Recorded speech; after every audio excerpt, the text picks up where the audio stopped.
Episode 2లో 10,000 butter milk setup చూశాం. కానీ ఈరోజు 20,000 ఇన్వెస్ట్మెంట్తో నెలకి 90,000 క్యాష్ చేసుకునే ఇంకో కిరాక్ సమ్మర్ ఐడియా చూపిస్తా. Zero current bill, zero machines, పక్కా ప్యూర్ ప్రాఫిట్. వాట్సాప్ బాసెస్, నేను మీ Sudheer. Welcome to business box office. Reel scroll చేస్తూ టైం వేస్ట్ చేసింది చాలు. గాల్లో లెక్కలు కాదు, పక్కా గ్రౌండ్ రియాలిటీ మ్యాథ్స్ మాట్లాడుకుందాం.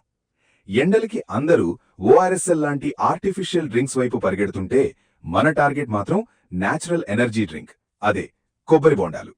ఈ 20,000 సెటప్ ఏంటి, ప్రాఫిట్ లెక్కేంటో చూసే ముందు ఒక చిన్న సైకలాజికల్ ట్రిక్ వాడాలి.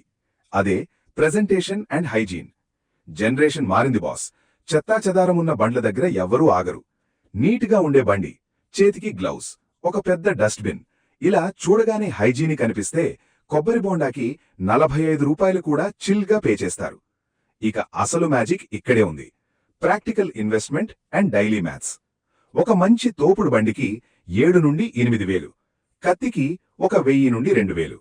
ఇక మున్సిపల్ పర్మిషన్కి అప్లై చేస్తే నెలకి జస్ట్ 500.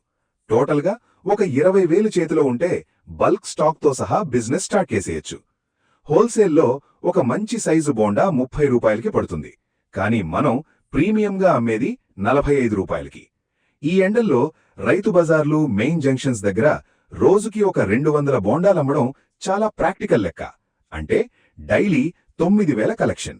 ఇందులో 200 బోండాల హోల్సేల్ స్టాక్కి 6,000 ఖర్చు పోయినా రోజుకి పక్కాగా 3,000 ప్యూర్ ప్రాఫిట్. అంటే నెల తిరిగేసరికి ఎగ్జాక్ట్గా 90,000 లాభం. మున్సిపాలిటీ పర్మిషన్తో రద్దీగా ఉండే మార్కెట్ ఏరియా చూసుకుని బండి పెడితే కూల్ బోండా హాట్ క్యాష్. రేపు ఎపిసోడ్ 4లో ఫ్రెష్ ఫ్రూట్ జ్యూస్ సెంటర్ వెనక ఉన్న అసలు ఎకానమీ ఏంటో డీకోడ్ చేద్దాం. వీడియో చూసి వదిలేయకుండా యాక్షన్ తీసుకోండి బాస్. డైలీ ఐడియాస్ కోసం బిజినెస్ బాక్స్ ఆఫీస్కి సబ్స్క్రైబ్ కొట్టి ఆ బిజినెస్ మైండ్ ఉన్న ఫ్రెండ్కి షేర్ చేయండి. నేను మీ Sudheer, signing off. Let's get that bag.